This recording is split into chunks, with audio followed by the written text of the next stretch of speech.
Like Richard and a number of people in this audience, I've had the immense pleasure and privilege of being able to go to other places in the world and to receive the hospitality of people who struggle just to put food on the table every day for their families.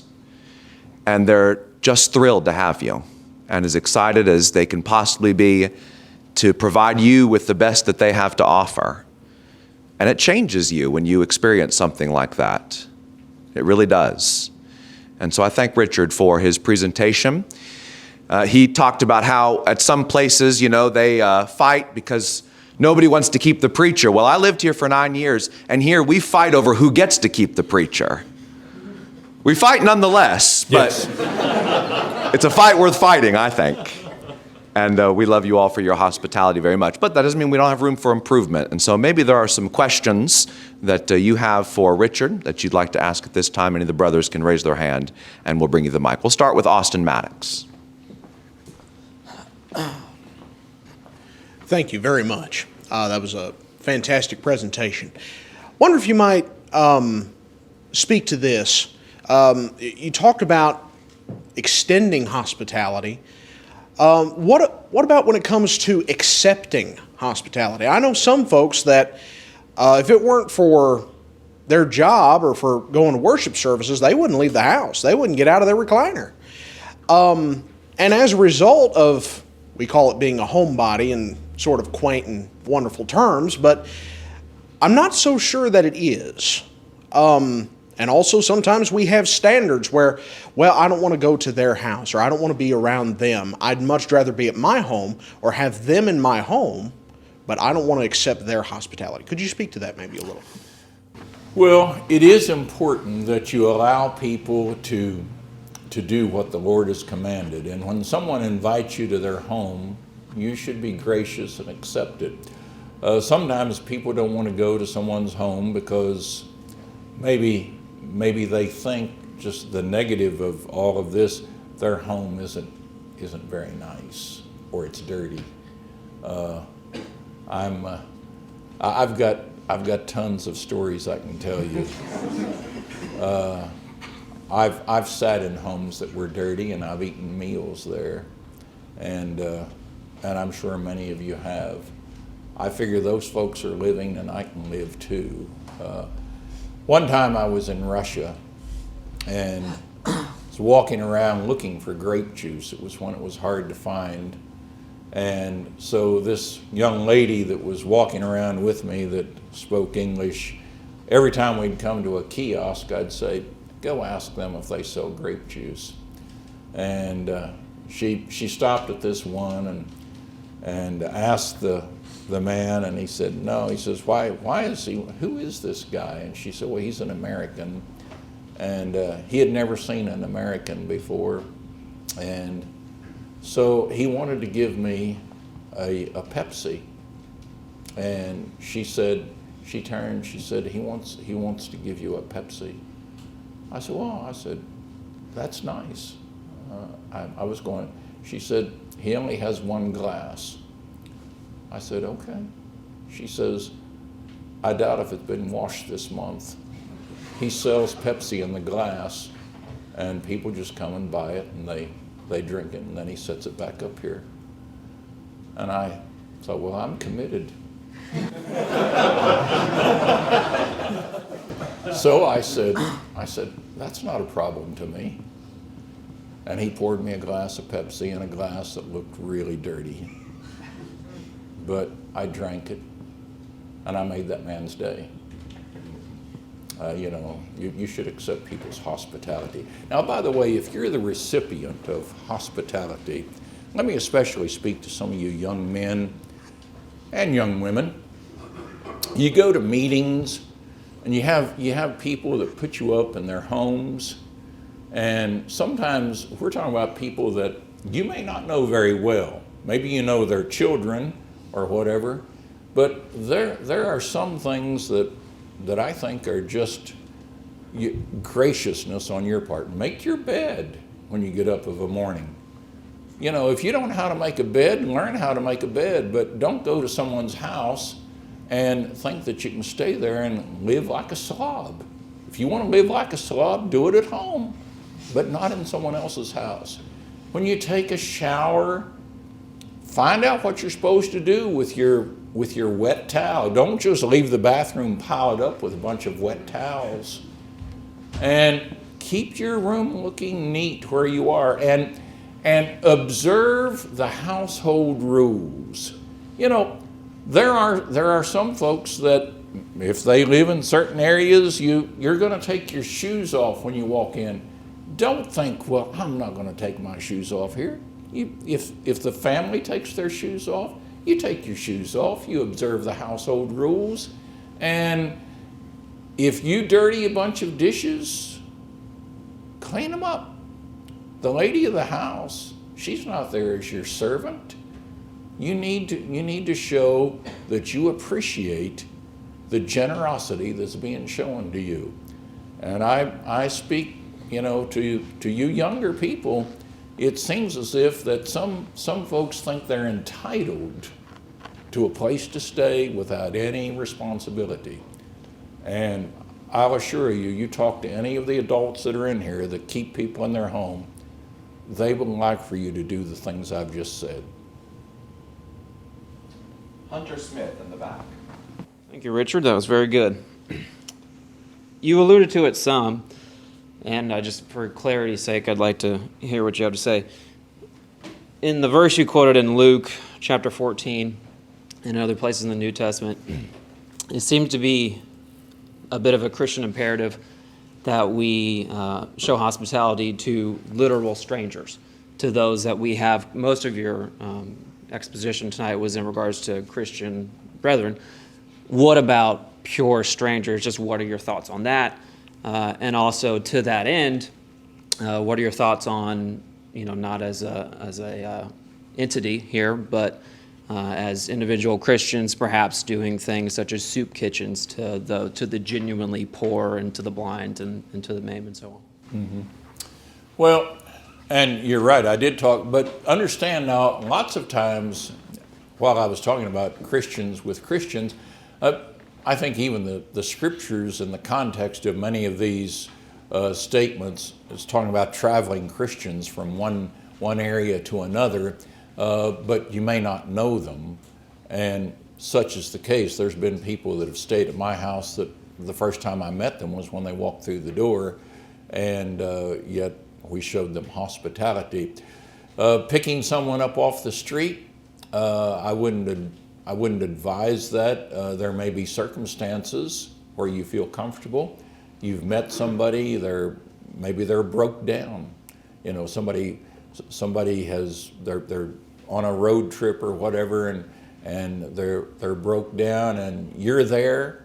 It's an opportune time. You sort of survey the situation, and you see a couple of people that are my age, look pretty safe, and you say, we've got an extra room if you folks need some place to stay tonight. You could do that. George Batty's got a funny story about a family that he helped once, and I'm not going to tell it, but it's he picked a man up. Literally, his car was broke down, and the man stayed at his house, he and his daughter. But I think we need to use wisdom. Working at a soup kitchen, this is not a work of the church, but if you as an individual want to go down and work at some place, I don't see a problem with that. Now I do think we need to be careful not to work for some other religious place that might be trying to get folks to come there. In other words, there's churches that have soup kitchens. I think that would not be wise. But there are community centers that are run by the government or just some nonprofit organization that you could help out at times. And I know Christians that work at such places. Thank you very much. To what Hunter was saying, as you were speaking, it reminded me of a time when I was at an airport in the Middle East, and I was the only Anglo-Saxon in visible range, and so I stuck out, pretty outrageously. And I was meeting a man who I didn't know. He was not a member of the church, but he was the fellow who was going to pick me up, and we were going to arrange Bible studies. I didn't know him. He didn't know me. And so he might have been in the crowd, but I didn't know. And I was wandering around. My phone was dead. And I thought, what am I going to do? I didn't know how I was going to get a hold of him. I didn't know how I was going to know him if I saw him. And a Muslim imam came up to me, and he asked me, "Are you okay? Do you need help? Use my phone," and called this man. And if you can't call him, you come home and stay with me and my family, and we'll help you find him. And I was amazed by that. But that country has a virtually non-existent crime rate. They have not had a reported violent crime, I think, in 12 years or something like that in that country. And I thought about what Jesus said when he prophesied about the impending destruction of Jerusalem in Matthew 24. He said, "When lawlessness abounds, the love of many will grow cold." Yes. And we live in a society that is so violent and so drug-infested and so criminal all around us. It's hard to love strangers. It is. Because of that. Really, really hard. And so I'm not arguing with your admonitions about wisdom. I would have gone home with that man. I felt absolutely confident in what I saw of him and what I saw of that culture, that I would have been just fine. But we live in a different world, sadly, than the one he lived in. My question is about caring for the sick. Hospital is in that word. And I think there is an etymological connection there. Is caring for the sick a part of hospitality? And in Romans 12, when the Apostle Paul talks about the various functions of members of the body of Christ, he speaks of those who show mercy. And I've understood in some of my reading and study that refers probably to caring for sick people. And you do that with joy. Can you talk about that and the Christian responsibility of caring for the sick? Well, it is in the list that's found there in Matthew 25, along with I was hungry and I was thirsty and I was naked. He says I was sick.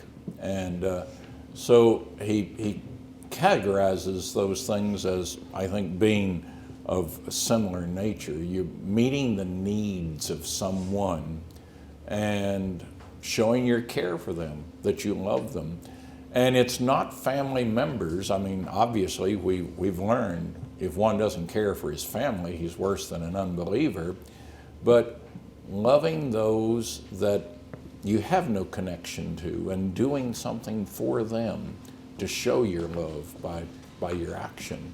So yes, I think that that's something that is good. And we have folks across the Brotherhood that will volunteer at hospitals doing various things, or go to someone in the neighborhood who's sick and help care for them.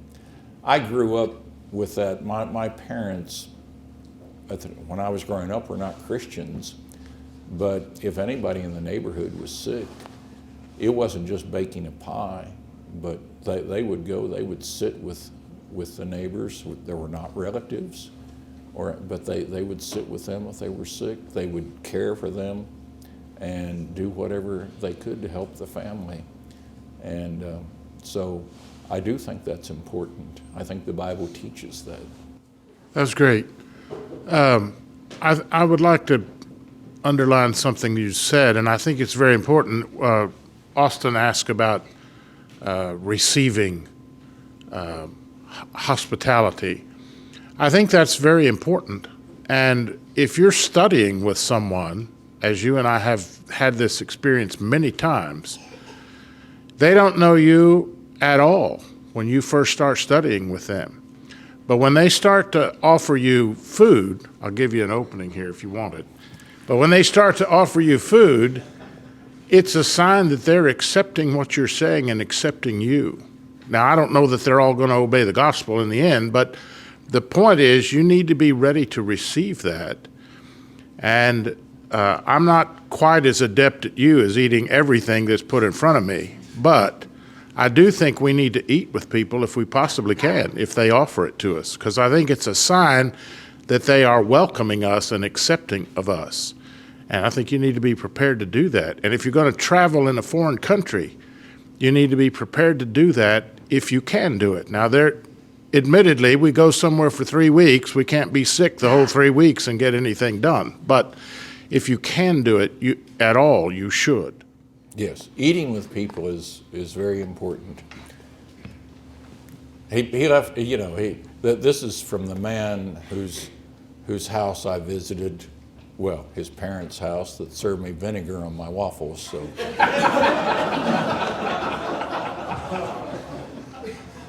Which you did eat. Which I did eat. Any closing remarks, Richard?